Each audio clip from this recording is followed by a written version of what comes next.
প্রত্যেকটা মাখলুক যার জীবন আছে, কুল্লু নাফসিন যায়িকাতুল মাউত সুম্মা ইলাইনা তুরজাউন, প্রত্যেকটা নফস মাখলুক যার জীবন আছে ও নির্দিষ্ট একটা টাইম নিয়ে আসছে দুনিয়ায়। আমি মনে করতেছি আমার বয়স বাড়তেছে, আমি মনে করি আমার বয়স বাড়তেছে। আরে বাবা, একটু গবেষণা করো, একটু ভাবো। তোমার বিবি, তোমার মা একই পাতিলে খানা পাকাচ্ছে, ওই খাবার খাইয়া তুমি বৃদ্ধ হয়ে যাচ্ছ, বাচ্চাগুলো যুবক হয়ে যাচ্ছে, বৃদ্ধগুলো একেবারে দুর্বল হয়ে যাচ্ছে। হচ্ছে কি হচ্ছে না? খাবার তো একই, একই খাবার না, একই খাবারের একাধিক কার্যকারী ক্ষমতা। এর মালিক কে? ধরে বলতে হবে কে? তুমি আমি কত বড় নেতা, কত বড় মাস্তান, আমার তোমার থেকে অনেক বড় বড় মাস্তান, যারা আল্লাহর সাথে যুদ্ধ ঘোষণা করেছে। আল্লাহ তাদেরকে নিদর্শন স্বরূপ দেখাই দিয়েছে যে না, জমিন তার, সৃষ্টি তার, সৃষ্টি যার, রাজত্ব তার। চিল্লায় বলেন ঠিক কিনা? জমিনের মালিক কে? ধরে বলেন, জমিনের মালিক কে? জমিনের মালিক আল্লাহ। সুতরাং এই আল্লাহর জমিনে দাঁড়াইয়া আল্লাহর সাথে গাদ্দারি করবা এমন শক্তি আল্লাহ দেয় নাই। এই জন্য মাঝে মাঝে একটা ভূমিকম্প, মাঝে মাঝে সিডর, মাঝে মাঝে সুনামি, মাঝে মাঝে সাইক্লোন, মাঝে মাঝে জলোচ্ছ্বাস ইত্যাদি ইত্যাদি দিয়ে আল্লাহ বুঝাই দেয় যে খবরদার, এখনো সময় আছে, ফিরে আয়। আম্বিয়া কিরাম পাঠিয়েছেন, নবী পাঠিয়েছেন।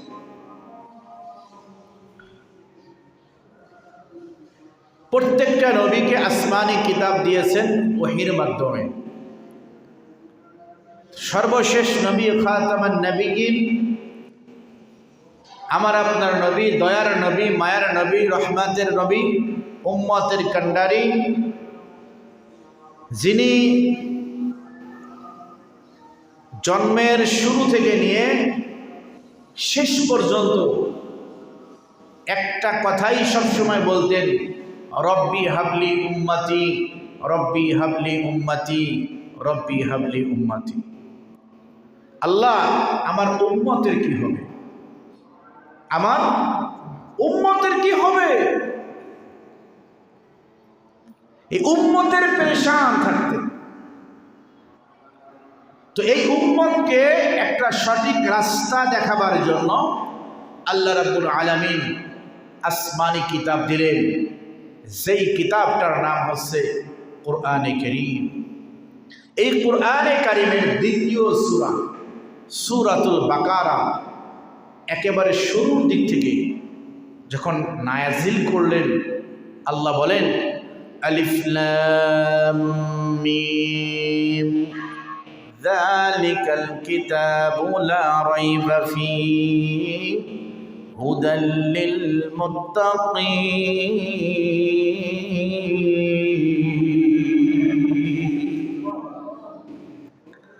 আল্লাহ রাব্বুল আলামিন বলতেছেন যালিকাল কিতাব লা রাইবা ফীহি, এটা এমন একটা গ্রন্থ যার মধ্যে কোনো সন্দেহের লেশ মাত্রা পর্যন্ত নেই, সন্দেহের কোনো অবকাশ নাই। হুদাল লিল মুত্তাকিন, এই কোরআন, এই কিতাব হিদায়াত শুধুমাত্র মুত্তাকিদের জন্য। কাদের জন্য? খেয়াল করবেন, একটু চিকুন কথা বলছেন আল্লাহ কোরআনে কারীমের শুরুতেই। আল্লাহ কোরআনে কারীমকে শুরু করেছেন বা ধারা, কারণ কোরআনের প্রথম যেই আয়াত, প্রথম যেই বাক্য আমরা পড়ি, বিসমিল্লাহির রহমানির রহিম পড়ি না? তাহলে প্রথম যেই হরফ বা, নাম কি? বা। আর আল্লাহ কোরআনে কারীম শেষ করেছেন সিন দ্বারা, মিনাল জিন্নাতি ওয়ান নাস। বা আর সিন মানে কি? বাস, যথেষ্ট, আর লাগবে না। লাগবে? তাহলে বোঝা গেল আল্লাহ রাব্বুল আলামিন কোরআনে কারীমের সর্বশেষ আয়াত যেটা নাজিল করলেন, আল্লাহ রাব্বুল আলামিন বলেন আল ইয়াউমা আকমালতু লাকুম দীনাকুম ওয়া রাদিতু লাকুমুল ইসলাম দীনা। আজকে তোমাদের জন্য দিনকে পূর্ণাঙ্গ করে দিলাম, পরিপূর্ণ করে দিলাম, এই দিনের ভিতরে কোনো কমতি রাখি নাই। আল-ইয়াওমা আকমালতু লাকুম দীনাকুম, তোমাদের ধর্ম, তোমাদের দিন, তোমাদের জীবন ব্যবস্থা, কোড অফ লাইফ, তোমাদের পূর্ণাঙ্গ জীবন ব্যবস্থা কোরআনে কারীমকে আমি দিয়ে দিলাম। বান্দা, তোমার জীবনকে পিউরিফাই করার জন্য, তোমার জীবনটাকে সুন্দর করার জন্য কার্ল মার্কসের কাছে যাওয়া লাগবে না, কপাটিকার কাছে যাওয়া লাগবে না, লেনিনের কাছে যাওয়া লাগবে না, মাও সতদের কাছে যাওয়া লাগবে না, রবি ঠাকুরের আদর্শ লাগবে না। একটা মাত্র গ্রন্থ তোমাকে আমি দিয়ে দিলাম, আল-ইয়াওমা আকমালতু লাকুম দীনাকুম ওয়া আতমামতু আলাইকুম নি'মাতি। Quran is the complete code of life. Quran is the complete code of life. পূর্ণাঙ্গ জীবন ব্যবস্থা আল্লাহ দিয়ে দিলেন। এই কোরআন নাজিল করলেন পূর্ণাঙ্গ করে। প্রথমে নাজিল করলেন যালিকাল কিতাবু লা রাইবা ফি হুদাল লিল মুত্তাকিন। আমি এই কোরআনকে নাজিল করেছি, এই কিতাবকে নাজিল করেছি, এইটা এমন একটা কিতাব যার মধ্যে কোনো সন্দেহের লেশ মাত্রা নাই, সন্দেহের অবকাশ নাই।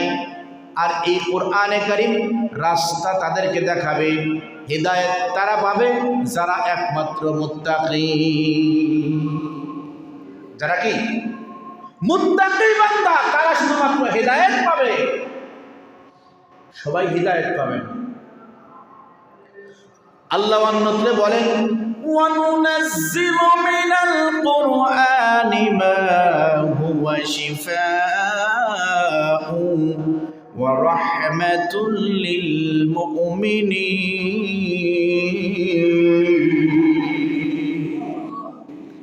আমি কোরআনে কারীমকে নাজিল করেছি মানুষের শিফা, ঔষধ হিসাবে।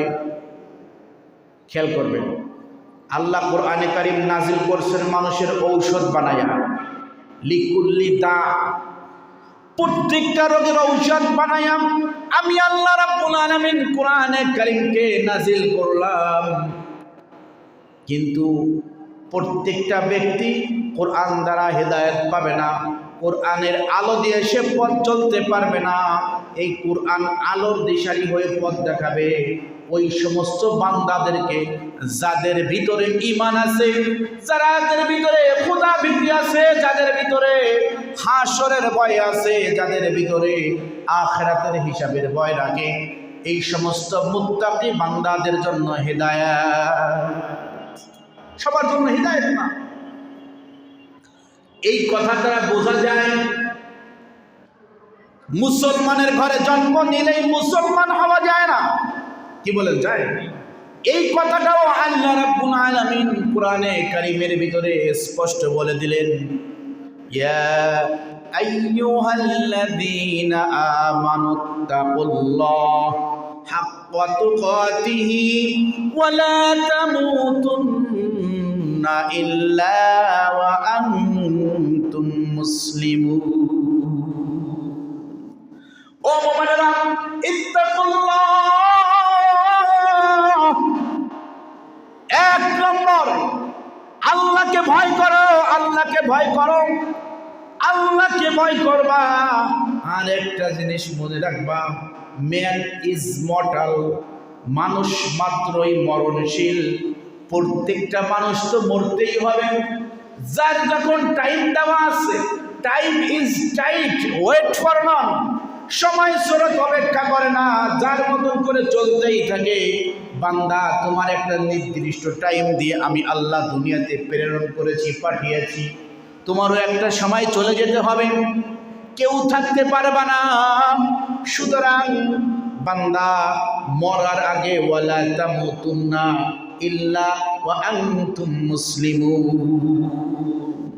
খবরদার, খবরদার, মরণ তোমার হবে, কিন্তু মুসলমান না হয়ে মরণ। কথা বুঝতেছেন তো? আল্লাহ কি বললেন? মুসলমান না হয়ে মরো না। তাহলে এই কথার দ্বারা স্পষ্ট হয়ে গেল, একেবারে পরিষ্কার হয়ে গেল যে মুসলমানের ঘরে জন্ম নিলেই মুসলমান হওয়া যায়। জোরে বলেন, মুসলমান হওয়া যায়।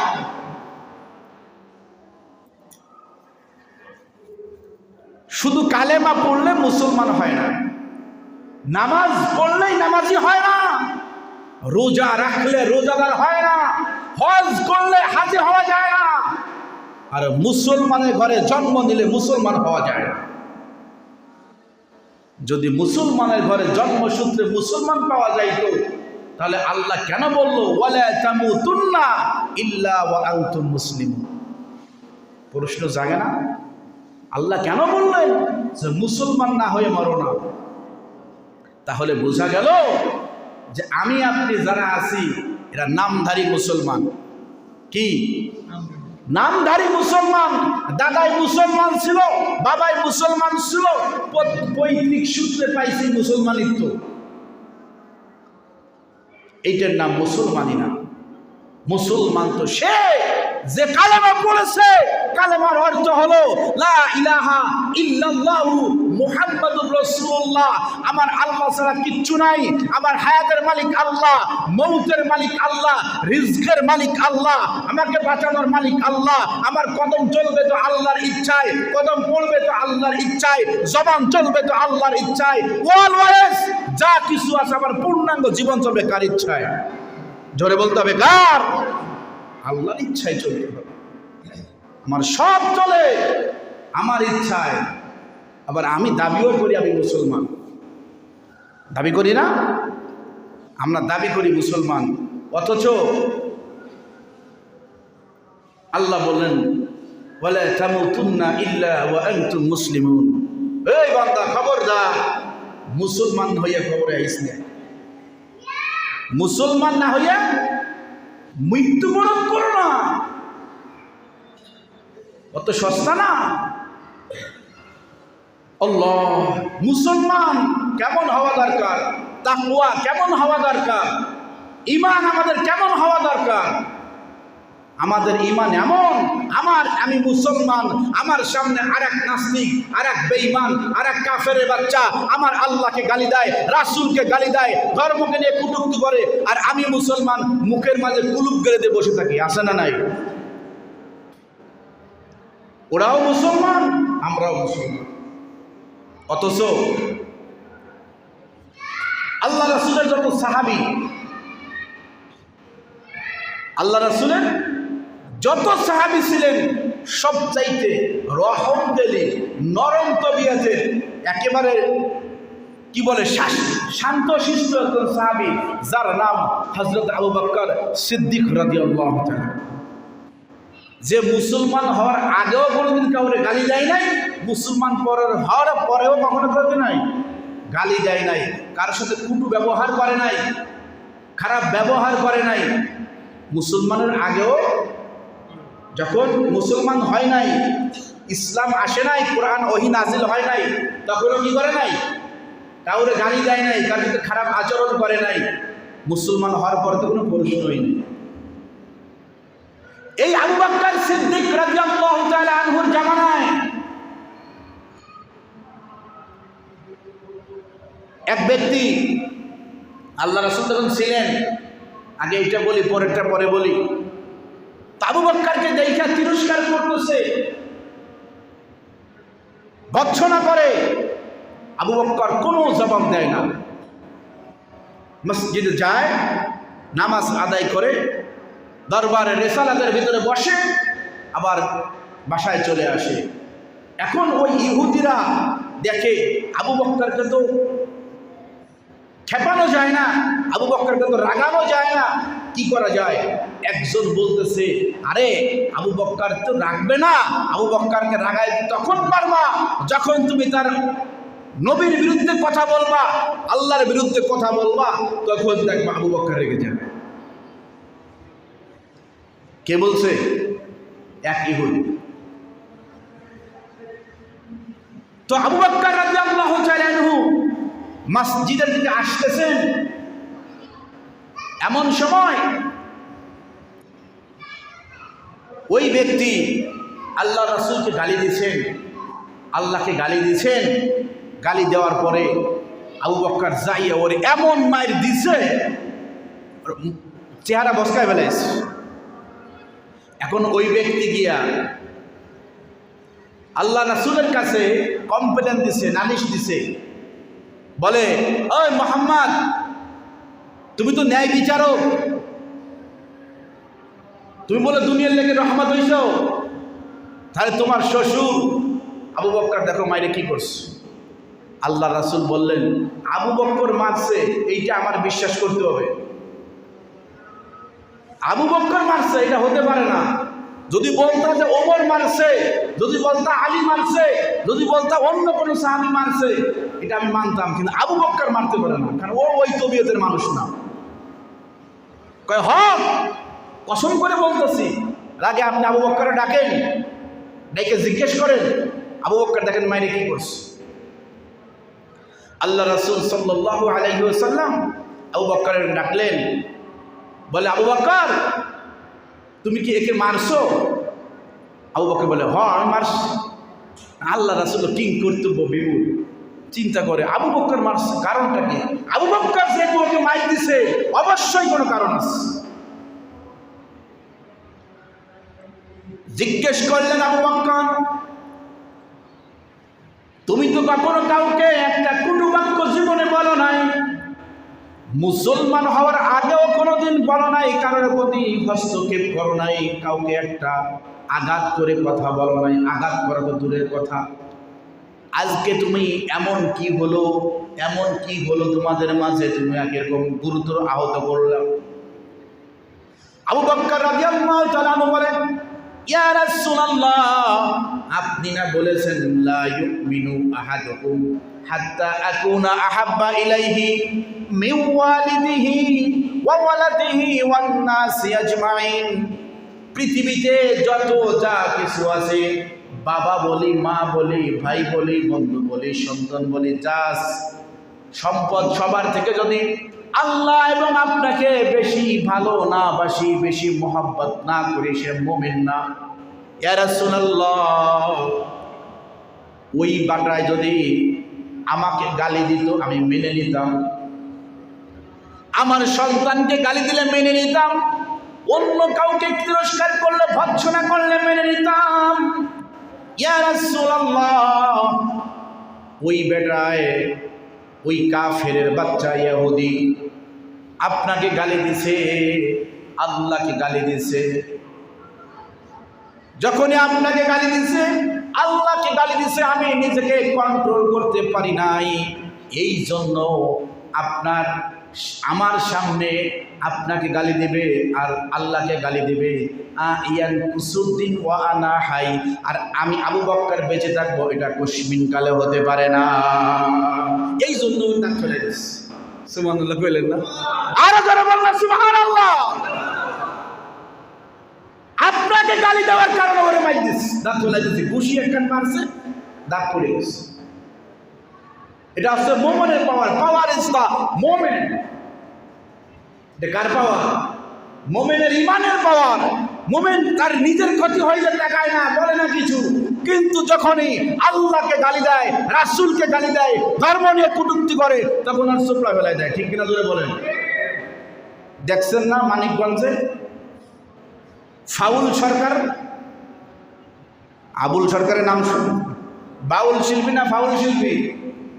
এই আবুল সরকার এমন কুরুচিপূর্ণ কথা বলেছে আল্লাহকে নিয়ে, যেটা আমার জবানে বের হইতে কষ্ট লাগে, সম্ভব না বলা। আল্লাহকে নিয়ে কুরুচিপূর্ণ গালিগালাজ করেছে, কটাক্ষ করে কথা বলেছে, রাসূলকে নিয়ে কটাক্ষ করে কথা বলেছে, দাড়িকে নিয়ে কটাক্ষ করে কথা বলেছে। তাওহীদ জনতা দেখাই দিয়েছে বাংলার জমিনে এখনো মুসলমান আছে, পিঠে ল্যাংটা করে এলাকা ছাড়া করছে। শুধু তাই নয়, তামাম বাংলাদেশে তোলপাড় শুরু হয়েছে, আন্দোলন শুরু হয়েছে আবুল সরকারের ফাঁসি চাই। মানে এটা তো হাদিসের কথা, যেই ব্যক্তি আল্লাহ এবং আল্লাহ রাসূলকে গালি দেয়, ওর বিচার হচ্ছে শিরশ্ছেদ, মৃত্যুদণ্ড। আল্লাহকে নিয়ে এমন এমন কথা বলেছে, আসলে দেখবেন এই সমাজের ভিতরে বিভ্রান্তি সৃষ্টি করে একমাত্র বাউল শিল্পী যারা আছে। ওরা পালা গানের নামে ধর্মের অপপ্রচার করে, ধর্মের অপপ্রচার করে, এমন এমন কথা সমাজের ভিতরে বলে যায়, তখন আলেমদের সাথে লেগে যায় বন্ধ। ও এমন এমন কথা বলেছে। তো এই আবুল সরকার বাউল শিল্পী, এর বিচার হওয়া দরকার আছে না নাই?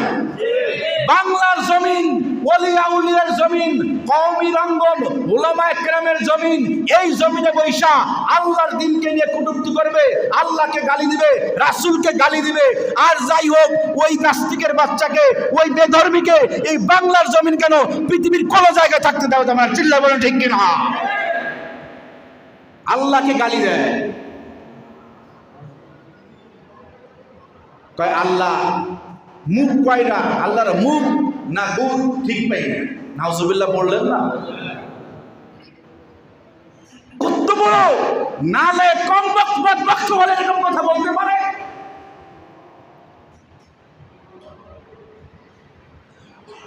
আবার মুসলমান দাবি করে,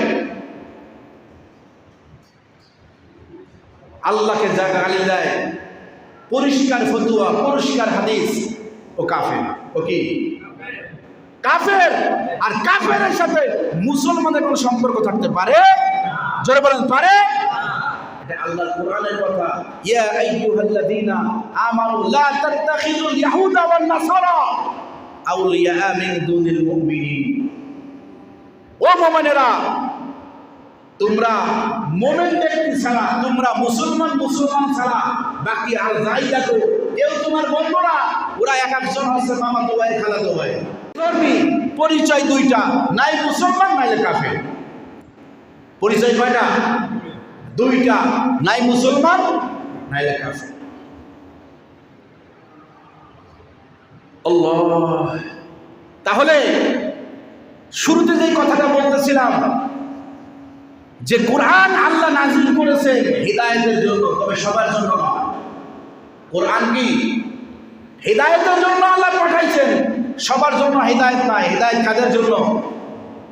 হিদায়াত কাদের জন্য? যারা মুত্তাকি। যারা কি মুত্তাকি। আল্লাহ বলেন যালিকাল কিতাবু লা রাইবা ফীহি হুদাল লিল মুত্তাকিন। কোরআন হিদায়াত তাদের জন্য, কোরআন পথ প্রদর্শক, রাহনুমাই করবে তাদেরকে, যারা মুত্তাকি। যারা মুত্তাকি হবে, যাদের ভিতরে খোদার ভয় থাকবে, রাসূলের ভয় থাকবে, কবরের ভয় থাকবে, আখিরাতের ভয় থাকবে, মিজানের ভয় থাকবে, পুলসিরাতের ভয় থাকবে, জাহান্নামের ভয় থাকবে।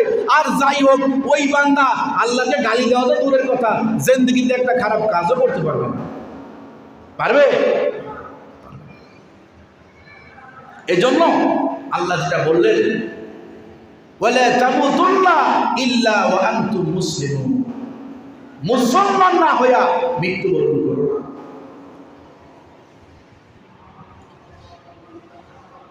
এই আবুল সরকারের ফাউল যারা আছে, এদেরকে আমাদের মতন কিছু পার্টি নেতারা আছে, আমি বলি না, আমি রাজনীতি বুঝিও না, রাজনীতি করিও না, ধিক্কার জানাই ওই সমস্ত মুসলমানদেরকে যারা নাম দাবি করে মুসলমান, অথচ এই কাফেরদের ইন্ধন দেয়।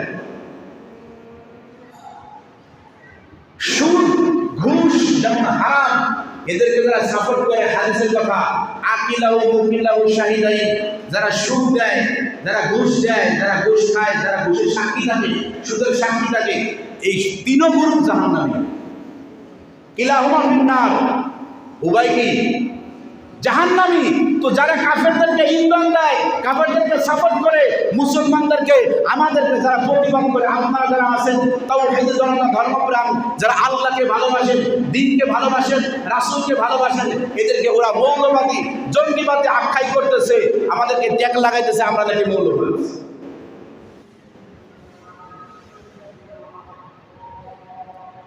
এখন বলেন তো দেখি, যদি আল্লাহর বিরুদ্ধে কথা বললো ওই কাফেরের বাচ্চাকে হত্যা করতে গিয়ে যদি আমার আপনার ফাঁসি হয়, রাজি আছেন তো? রাজি আছেন? জীবনের এক বিন্দু রক্ত থাকতে আবু বকর যেমন বলেছিলেন আইয়ান কুসুদ্দিন ওয়ানা হাই, আরে আমার নবী দান মোবারক শহীদ করেছে, মাথায় রক্ত ঢুকেছে, হেলমেট ভেঙে গেছে, লক্ষ সাহাবী জীবন দিয়ে যেই দিনকে পূর্ণাঙ্গ করে গেল, ওই দিনের ভিতরে ফাটল ধরাবা আর আমি আবু বকর বেঁচে থাকবো? ইম্পসিবল, এটা হতে পারে না। আইয়ান কুসুদ্দিন ওয়ানা হাই, আয় আজকে তোরে খাই। আবু বকর ছাড় দেয় নাই, ওমর ছাড় দেয় নাই, উসমান ছাড় দেয় নাই, আলী ছাড় দেয় নাই, কোনো সাহাবী ছাড় দেয় নাই, কোনো তাবেঈ ছাড় দেয় নাই, কোনো তাবেঈ ছাড় দেয় নাই, কোনো আইম্মায়ে মুজতাহিদিন ছাড় দেয় নাই, কোনো তাওহীদ জনতা ছাড় দেয় নাই। আমরাও ছাড় দিতে রাজি না। আবুল সরকারের ফাঁসি কারা কারা চান? আবুল সরকারের ফাঁসি কারা কারা চান? যদি মুসলমানের বাচ্চা হয়ে থাকেন অবশ্যই চাইবেন। আর যদি আপনি মুসলমান না হন তাহলে আপনার মধ্যে আমার কোনো দাবি নেই। মুসলমান যেই অঙ্গনেরই হোক, আল্লাহ রাসূলের হাদিস, আল্লাহ রাসূলের হাদিস যে প্রত্যেকটা মুসলমান কেমন যেন একটা বডি, লিকুল্লি মুসলিম কাওয়াহিদিন কাজাসাতিন ওয়াহিদিন, প্রত্যেকটা মুসলমান কেমন যেন একটা বডি, একটা শরীর। ইনিশতাকা আইনুহু ইশতাকা কুল্লুহু, ইনিশতাকা রাসুহু ইশতাকা কুল্লুহু। হাতে আঘাত লাগলে যেমন চোখ দিয়ে পানি ঝরে, চোখ দিয়ে পানি ঝরলে যেমন হাত মুছায় দেয়, ঠিক তেমনি ভাবে বিশ্বের যেই প্রান্তে হোক না কেন, মুসলমান একজন আহত হবে তো মুসলমানের আরেকজনের কলিজা আঘাত লাগার দরকার আছে না নাই? জোরে বলে আছে না নাই? আর সেই মুসলমানের ধর্মের ব্যাপারে কটূক্তি করবে, আল্লাহকে নিয়ে গালি দিবে, রাসূলকে গালি দিবে, আর ওই কাফেরের বাচ্চাকে আমাদের মুসলমান নামধারী কিছু ইহুদিদের দালাল, কিছু ইসরায়েলের প্রোডাক্ট ওরা ইন্ধন দিচ্ছে। আমরা আর যাই হোক, বাংলার জমিনে যারা আবুল সরকারকে সাপোর্ট করতেছে ওদেরকেও চাই না। আবুল সরকার তো দূরের কথা, এই ফাউল শিল্পী যারা আছে ওদেরকেও চাই না। রাজি আছেন তো ইনশাল্লাহ? আল্লাহ আমাদের সবাইকে কবুল করুক, আমিন বলে। এখন আসেন মূল কথায় আসি। তাহলে কোরআনে হেদায়েত কাদের জন্য? মুসলমানদের জন্য নাকি মুত্তাকিদের জন্য? মুত্তাকিদের জন্য। মুসলমান হইলে হেদায়েত পাবে না, মুসলমান হইলেই জান্নাতে যাওয়া যাবে না, নামাজি হইলে জান্নাতে যাওয়া যাবে না, রোজা রাখলেন রোজাদার হওয়া যাবে না, শুধু ভোগা থাকলেন খোদার জীবনযাপন করলেন, ওই রোজা, ওই নামাজ, ওই হজ, ওই যাকাত, ওই ফিতরা, ওই মান্নত কিচ্ছু আপনাকে রক্ষা করতে পারবে না যদি আপনার ভিতরটা আগে পরিষ্কার না হয়। কি বলেন? ছোট্ট করে একটা মাসআলা জিজ্ঞেস করি আপনাদেরকে আজকে, আপনারা ফতোয়া দেন। বলেন তো, শুয়ার খাওয়া হালাল না হারাম? শুয়ার চিনেন তো? শুয়ার খাওয়া হালাল না হারাম? কুত্তা খাওয়া হালাল না হারাম? কেউ খায়? খান না কেন? হ্যাঁ? আরে ভাই, কত হারাম তো খাইতেছি, কুত্তার গোশত খেলে সমস্যা কি? খান না কেন? খান না? হারাম। এখন বলেন, সুদ খাওয়া হালাল না হারাম? ঘুষ খাওয়া? হারামের ভিতরে পার্থক্য আছে না? সুদ খেলে একটু কম হারাম, আর কুত্তর গোশত খেলে একটু বেশি হারাম, এমন কথা বুঝেন নাই নাকি? তাহলে আমি সুদও খাই, ঘুষও খাই, নামাজিও দাবি করি, এটা সেটা হাবিজ আমি কত কিছু আছে। বলে কেন? আমি শুয়ারের গোশত খাই না। কেন? ভাই হারাম তাই খাই না। হারাম তাই খাই না। বলেন তো দেখি, কোন বৈধ মায়ের সন্তান কি তার মায়ের সাথে জিনা করতে পারে? কথা বুঝেন নেই? পারে? তো যারা গীবাত করে, যারা গীবাত করে, গীবাত শিকায়তকারী আছে না নাই? মুনাফিক মার্কা মানুষ আছে না নাই সমাজে? এরটা ওর কাছে, ওরটা ওর কাছে, আছে না নাই? তো আল্লাহ রাসূল বলেন, আল গীবাতু আশাদ্দু মিনাজ জিনা। যে ব্যক্তির চগলখড়ি করলো, গীবাত করলো, ও কেমন যেন ওর আপন মায়ের সাথে জিনা করলো। নাউজুবিল্লাহ বললেন না? জিনার চাইতে নিকৃষ্ট। আমি ঘৃণা করি আমার মায়ের সাথে অবৈধ মিলামেশাকে, কিন্তু ঠিকই আমি গীবাত করতেছি। আছে না নাই সমাজে? বলেন তো, আপনি কি আমার মৃত ভাইয়ের গোশত আপনি খাইতে রাজি আছেন? আপনার ভাইয়ের গোশত আপনি খাবেন? কেন খাবেন না? কেন খাবেন না? হারাম। অথচ আল্লাহ বলেন, ওয়ালা ইয়াগতাব বা'দুকুম বা'দা আইয়ুহিব্বু আহাদাকুম আইয়াকুলা লাহমা আখি মাইতান ফাকারিতুম। আর তোমরা কি এটা পছন্দ করো যে তুমি তোমার মৃত ভাইয়ের গোশত খাইবা? তাহলে গীবাত করো কেন? সুদ খাও কেন? অথচ আল্লাহ বলেন যেই বান্দা সুদের খাতায় নাম লেখাইলো কিয়ামত পর্যন্ত যদি হায়াত পায় আর কিয়ামত পর্যন্ত যদি ও নামাজ পড়ে, রোজা করে, হজ করে, যাকাত দেয়, ওই কাবার ঘরে যাইয়া সিজদার ওই পড়ে রয়েছে, সিজদায় পড়ছে, এক সিজদায় কিয়ামত হয়ে গেছে, এরপরে ওর সিজদা আল্লাহ কবুল করবে না, কারণ ও সুদখোর। ও কি সুদখোর। আপনি শুয়োরের গোশত খাইলেন, যখন খাইলেন তখন আপনার গুনাহ হইল, হারাম জিনিস খাইলেন, কিন্তু সবসময় গুনাহ হবে না, সবসময় গুনাহ হবে না। কিন্তু আপনি দিনকে গালি দিলেন, রাসূলকে গালি দিলেন, আপনি বিধর্মী হয়ে গেলেন, আপনি সুদের খাতায় নাম লেখাইলেন, আপনি ঘুষের খাতায় নাম লেখাইলেন, 24 ঘন্টা আপনি গুনাহ করতেছেন। এখন ভারী সবচেয়ে পাপিষ্ট ভয়ঙ্কর কোনটা, শুয়োরের গোশত নাকি সুদ ঘুষ? কথা বুঝেন নাই? সুদ ঘুষ, সুদখোর, ঘুষখোর সমাজে আসে না নাই? আজকে কেন বাংলাদেশে এত ভূমিকম্প হয়, কেন বাংলাদেশের আবহাওয়া তাপমাত্রা এত উচ্চাঙ্গের হয়? কারণ কি বুঝেন? আল্লাহ রাসূলের হাদিস, যখন সমাজের ভিতরে আল্লাহর বিরুদ্ধে কথা বলে, রাসূলের বিরুদ্ধে কথা বলে, জিনার সয়লাভ হয়, হারামের সয়লাভ হয়, যখন ন্যায় বিচার থাকে না, আল্লাহ তখন সতর্ক করার জন্য মাঝে মাঝে জমিনটা ঝাঁকি মারে। আমি 5 তলা বাড়ি করছি, 6 তলা বাড়ি করছি, 10 তলা বাড়ি করছি, আমার হেডামের ঠেলে চলা যায় না। আর কার জমি? জোরে বলেন, জমিটার মালিক কে? আল্লাহ বলেন আল্লাহুল খালকু ওয়াল আমর, সৃষ্টি যার হুকুম চলবে। জোরে বলেন, সৃষ্টি যার হুকুম চলবে। কষ্ট পাচ্ছেন? বেজার হচ্ছেন?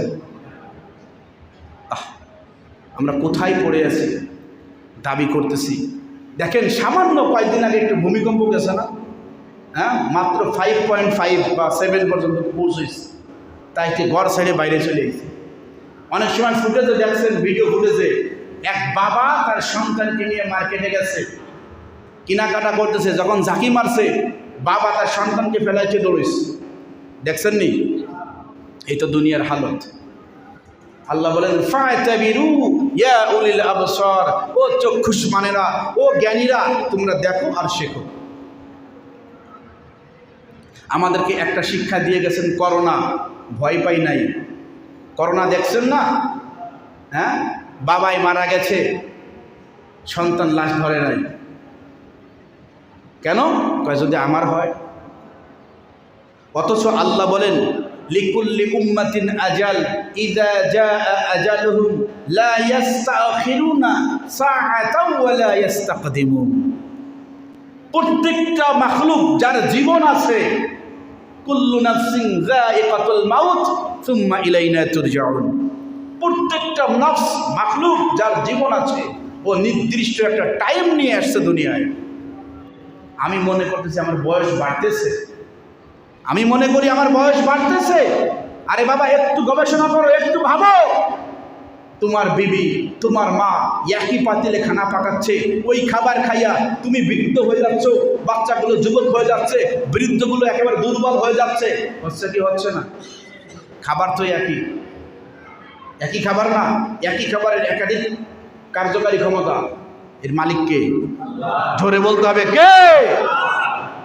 তুমি আমি কত বড় নেতা, কত বড় মাস্তান, আমার তোমার থেকে অনেক বড় বড় মাস্তান, যারা আল্লাহর সাথে যুদ্ধ ঘোষণা করেছে। আল্লাহ তাদেরকে নিদর্শন স্বরূপ দেখাই দিয়েছে যে না, জমিন তার, সৃষ্টি তার, সৃষ্টি যার, রাজত্ব তার। চিল্লায় বলেন ঠিক কিনা? জমিনের মালিক কে? ধরে বলেন, জমিনের মালিক কে? জমিনের মালিক আল্লাহ। সুতরাং এই আল্লাহর জমিনে দাঁড়াইয়া আল্লাহর সাথে গাদ্দারি করবা এমন শক্তি আল্লাহ দেয় নাই। এই জন্য মাঝে মাঝে একটা ভূমিকম্প, মাঝে মাঝে সিডর, মাঝে মাঝে সুনামি, মাঝে মাঝে সাইক্লোন, মাঝে মাঝে জলোচ্ছ্বাস ইত্যাদি ইত্যাদি দিয়ে আল্লাহ বুঝাই দেয় যে খবরদার, এখনো সময় আছে, ফিরে আয়, এখনো সময় আছে, ফিরে আসো। আর কত, কই যাচ্ছ দৌড়াইয়া? আল্লাহ রাব্বুল আলামিন বলেন, বান্দা আইনামা তাকুনু ইউদরিকুমুল মাউত ওয়ালাউ কুনতুম ফি বুরুজিম মুশাইয়াদা। মৃত্যুর ভয়ে যতই পালাও, মৃত্যু তোমায় লইবে ঘিরি। মৃত্যুর ভয়ে যতই পালাও মৃত্যু তোমায় লইবে ঘিরি, মৃত্যুর ভয়ে পালাও যদি আকাশ পানে লাগাই সিঁড়ি। কই যাইবা পালাইয়া? পালানোর জায়গা আছে? কি বলেন, পালানোর জায়গা আছে? মৃত্যুর হাত থেকে বাঁচতে পারবো না। সুতরাং বাবা, আমাদেরকে আল্লাহ রাব্বুল আলামিন একটা নির্দিষ্ট একটা টাইম দিয়া আল্লাহ দুনিয়ায় পাঠাইছেন তার গোলামি করার জন্য। আল্লাহ বলেন, মা খালাকাতুল জিন্না ওয়াল ইনসা ইল্লা লিয়াবুদুন।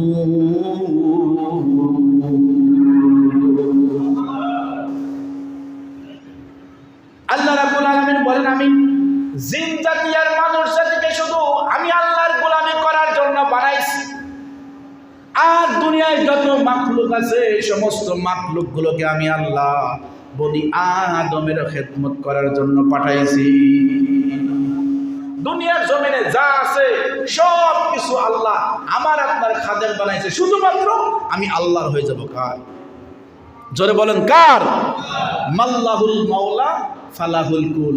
যেই বান্দা আল্লাহর হয়ে যায় তাম পৃথিবী আল্লাহ তার করে দেয়। সুবহানাল্লাহ। তাম পৃথিবী তার হয়ে যায়। আর যদি আমি আল্লাহর না হই, আল্লাহর প্যারা বান্দাদের ভিতরে না যাইতে পারি, আল্লাহর মনোভূত না হতে পারি, এই বাড়িটা আমার জন্য গজব হয়ে দাঁড়াবে। একটা সময় দেখবেন যেই সন্তানদের জন্য মুখে হাসি ফুটাবার জন্য আপনি আল্লাহকে ভুলে গেলেন, এমন একটা সময় আসবে ওয়াচিরেই, সেদিন বেশি দূরে নয়, যেই দিন আপনার স্থান হবে বৃদ্ধাশ্রমে। চিল্লায় বলেন ঠিক কিনা? সেদিন বেশি দূরে নয়, যেই সন্তানদের মুখে, যেই স্ত্রীর মুখে আপনি হাসি ফুটাবার জন্য আল্লাহর হুকুম মানলেন না, রাসূলের তরিকা মানলেন না, আল্লাহকে চিনলেন না, দিন ধর্ম বুঝলেন না, ওই সন্তানগুলাই বলবে বয়স বার্ধক্যে চলে গেলে এগুলো অচল পার্সন, অচল প্রোডাক্ট, এগুলো ঘরে চলে না, আপডেট মাল লাগবে, একে বৃদ্ধাশ্রমে রাইখা আসো। বলবে কি বলবে না? হ্যাঁ বলেন তো, আজ থেকে 50 বছর আগে বৃদ্ধাশ্রম ছিল? তার কারণ কি? কারণ তখনকার মানুষ সরল মনা ছিল, পেঁয়াজ গোজ বুঝতো না। আজ থেকে 100-200 বছর আগের মানুষ বৃদ্ধাশ্রম কি বুঝতো না? কেন বুঝতো না? কারণ ওরা জানতো যে না, এখানে চলবে না, জমিনের মালিক আল্লাহ, আমার হায়াতের মালিক আল্লাহ, আমার মৌতের মালিক আল্লাহ, আমার রিজকের মালিক আল্লাহ, আমার বাড়ি গাড়ির দরকার নাই, আমি আমার আল্লাহকে চাই। আব তু আজা মালিক, তুমি এখন আমার হয়ে যাও। জু তু মেরা, তু সব মেরি, ফলক মেরা, জমি মেরি, अगर एक तू नहीं मेरा तो कोई शई नहीं मेरी। আগের মানুষগুলো সরল মনা ছিল, যদিও ওই যে ঠিক মতো খাইতে পারতো না, ড্যাব খাইতো, গেসু খাইতো কি খাইতো না, গ্রামগঞ্জে যারা ছিলেন, তারপরও তারা আল্লাহর সাথে একটা সম্পর্ক ছিল ভালো, মালিকের সাথে তাল্লুক ভালো ছিল, মালিকের সাথে সম্পর্ক ভালো ছিল। সম্পর্ক ভালো থাকার কারণে তখন গজব হয় নাই, এত সুনামি ঘূর্ণিঝড় হয় নাই, ভূমিকম্প হয় নাই, জলোচ্ছ্বাস হয় নাই, রোদ হয় নাই, কিচ্ছু হয় নাই, আবহাওয়া নিয়ন্ত্রণে ছিল। তার কারণ মানুষগুলো আল্লাহর গোলাম ছিল। এখন আমরা শয়তানের গোলাম হয়ে গেছি, নফসের গোলাম হয়ে গেছি। মন বলে আইরে, তার সাথে যাইরে। আবার তো কিছু নাস্তিক বলে এই নিশিতে মদ খেয়ে নাও, কাল নিশিতে ভরসা কই, চাঁদনি জাগিবে যুগ যুগ ধরে, আমরা তো আর রব না সই। কিছু দার্শনিক মার্কা, নাস্তিক মার্কা কবিরা বলে যে দুনিয়া তো কয়দিনের, 2 দিনের এই দুনিয়া, কি লাভ হবে গুনিয়া, করোনা ফুর্তি করোনা। আরে ভাই, তুমি বললা 2 দিনের দুনিয়া, তা তুমি যাইবা কই? দুনিয়া 2 দিনের, এটা বুঝলা, এই 2 দিন শেষ হলে কই যাইবা তুমি? দুনিয়ার আদালতে আসামি হলে ঘুষ দিয়া হোক, যেমন হোক ছাড়া পাওয়া যায়, ফাঁসির আসামিও মুক্তি পায় কি পায় না? হ্যাঁ, কারণ দুনিয়ার আদালত চলে লাঠির উপরে আর মাটির উপরে। মাইট ইজ রাইট, জোর যার মুল্লুক তার। ঠিক কিনা জোরে বলেন? বিশ্বাস না করলে গত 15-16 বছর দেখছেন, আবার এখনও দেখতেছেন, ভবিষ্যতেও দেখবেন। লাঠি যার মাটি তার, মাইট ইজ রাইট। ঠিক কিনা জোরে বলেন? এটা দুনিয়ার আদালতের রিসালা। কিন্তু 3.5 হাত মাটির গর্ভে যাওয়ার পরে ওই আল্লাহর আদালতে কোনো ঘুষ চলবে না, কোনো পাউন্ড চলবে না, টাকা চলবে না, ইউরো চলবে না, পাউন্ড চলবে না, ডলার চলবে না, কিচ্ছু চলবে না। ওখানে কি চলবে? আল্লাহ বলেন ইয়াউমা লা ইয়ানফাউ মালু ওয়ালা বানুন ইল্লা মান আতাল্লাহা বিকলবিন সালিম। বান্দা, এই 3.5 হাত মাটির নিচে তোর বাবা থাকবে না, তোর মা থাকবে না, তোর ভাই থাকবে না, তোর কলিজার টুকরা সন্তান থাকবে না, তোর নেতাই থাকবে না, তোর নেত্রী থাকবে না, কেউ তোর সাথে যাবে না। ওখানে কে যাবে বলেন? কে কে কে কে জোরে বলেন কে? একমাত্র আমি আল্লাহ তোর সাথী হব। সুতরাং দুনিয়াতে আল্লাহকে বন্ধু বানায় যায়, দুনিয়াতে আল্লাহকে বন্ধু বানায় যায় যাতে কবরে তোমার সাথী হইতে পারে। এমন যেন না হয় কপাল পোড়া আমার, যে কবরে গেলাম যেখানে অনাদি অনন্তকাল থাকতে হবে। ওখানে কিন্তু 2 দিনের দুনিয়া না, 2 দিনের জিন্দেগি না। ওখানে কি যেই জিন্দেগির শুরু আছে আর শেষ নাই। আমি আপনি চিৎকার মারতে থাকবো, কাঁদতে থাকবো, মাগার আমার আপনার আওয়াজ কেউ শ্রবণ করবে না। যদি বিশ্বাস না হয়, যার যার বাবা মা চলে গেছে, সন্তান চলে গেছে, জোড়ের ভাই চলে গেছে, প্রাণের বিবি চলে গেছে, আপনারা পারলে কবরের পাশে যাইয়া রাতের 12টার পরে 2টা মিনিট দাঁড়ায়েন তো, দাঁড়ায় প্রশ্ন করবেন, ও বাবা, দুনিয়াতে যখন আমি অসুস্থ ছিলাম আমাকে তুমি কত সেবা যত্ন করেছো। ও মা, আমি যখন খানা খাই নাই দুনিয়াতে, রাগ করেছি, অভিমান করেছি, তুমি আমাকে লালন পালন করে কত ভালোবাসা দেখাইয়া আমার মুখে খাবার তুলে দিয়েছো। মা বলো তো, আল্লাহ তোমার সাথে কবর কেমন আচরণ করছে? এই শীতের ভিতরে তুমি কবরের ভিতরে কেমন আছো? দেখেন তো আপনার মায়ে জবাব দেয় কিনা, দেখেন তো আপনার বাবায় জবাব দেয় কিনা, দেখেন তো আপনার জোরের ভাই, যেই জোরের ভাই আপনি বিপদে পড়লে জামাই গিয়ে পড়েছে, ভালো মন্দ জাস্টিফাই করে নাই, যেই জোরের ভাইয়ের জন্য আপনার এত দরদ ছিল, ওই ভাইয়ের কবরের পাশে যে দাঁড়াইয়ে বলেন না, ভাই রে আজকে আমি নিঃস্ব হয়ে গেলাম, তুমি কবরের ভিতরে আসো, তুমি তো আমাকে অনেক ডিফেন্স দিয়েছো, সাপোর্ট করেছো, আজকে বলো তো কবরের ভিতরে তুমি কেমন আছো? দেখেন তো কোনো জবাব দেয় কিনা। জবাব দেয়, আমাদের কান ভালো না তাই শুনতে পাই না। হাদিসের মধ্যে আসছে, কবরের ভিতরে যদি শান্তি হয় বা শাস্তি হয়, এইটা একমাত্র মানুষ আর জিন জাতি বাদে বাকি সমস্ত মাখলুক বুঝতে পারে, সমস্ত মাখলুক বুঝতে পারে। সুতরাং বাবা, এটা হচ্ছে বাস্তবতা। এটা কি আমি আপনি যত বড় জালেম হই, যত বড় কাট্টা কাফের হই, সেও বিশ্বাস করে আমি একদিন মারা যাব। বিশ্বাস করে কি করে না? জোরে বলেন। সবাই বিশ্বাস করে, আমিও বিশ্বাস করি, আপনিও বিশ্বাস করেন আমি চলে যাব, আমি তো ওই দিকেরই প্রতীক, আমি তো কবরের পথের যাত্রী। সুতরাং আমি আছি দুনিয়ার রং তামাশায় মগ্ন, অথচ মসজিদের খাটিয়া আছে আমার অপেক্ষায়। মসজিদের খাটিয়া কার অপেক্ষায়? কোন দিন জানি হঠাৎ ডাক চলে আসে, ওই আব্দুর রহমান, ওই গ্রিন সিটির আব্দুর রহমান, আব্দুল করিম, আব্দুল সত্তার, আব্দুল জব্বার, আর তোমার দুনিয়ার সময় শেষ। তখন আর এই মাইক দিয়েই আপনাকে এলান করা হবে, সে আর দুনিয়ায় নাই, ইন্তেকাল করিয়াছেন। ইন্না লিল্লাহি ওয়া ইন্না ইলাইহি রাজিউন। মরহুমার জানাজার নামাজ বা মরহুমের জানাজার নামাজ অমুক সময় অনুষ্ঠিত হবে। তখন আর আপনার নাম বলবে না, আপনি লাশ হয়ে যাবেন, মরহুম হয়ে যাবেন। আপনার যত নাম, যেই নামের কারণে, যেই বংশ মর্যাদার কারণে আমি অমুক, আমি তমুক, আমি এটা, আমি সেটা, যেইটা নিয়ে গর্ব করেন, আল্লাহ বলেন তোর কাছ থেকে প্রথম যেটা ছিনাই নেব সেইটা হলো কত নাম।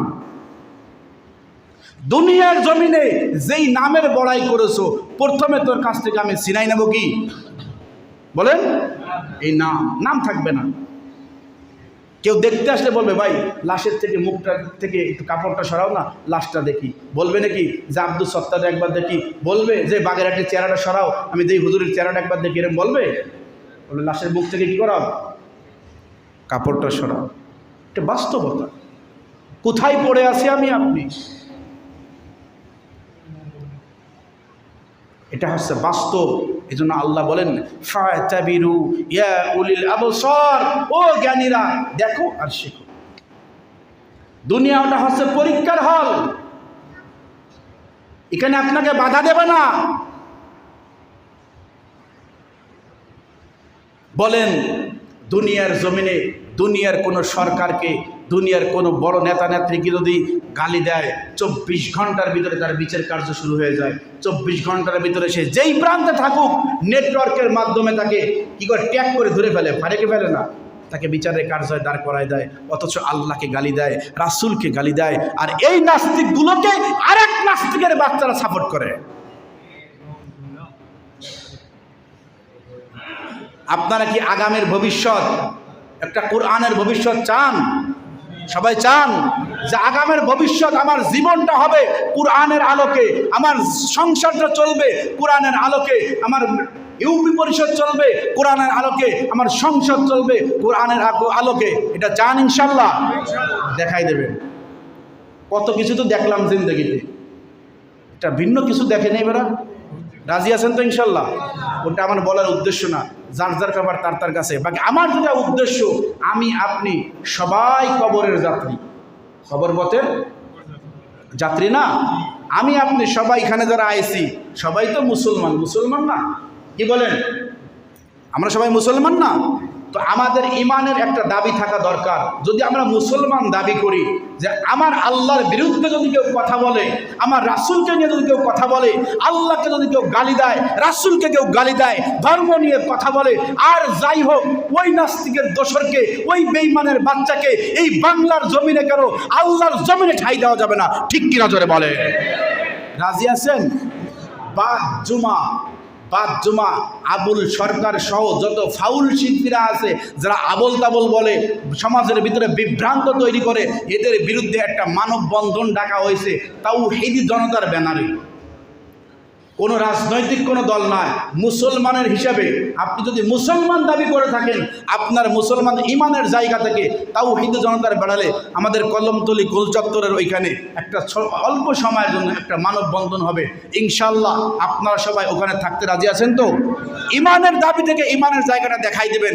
আমার ইমানের দায়িত্ব আমার পালন করার দায়িত্ব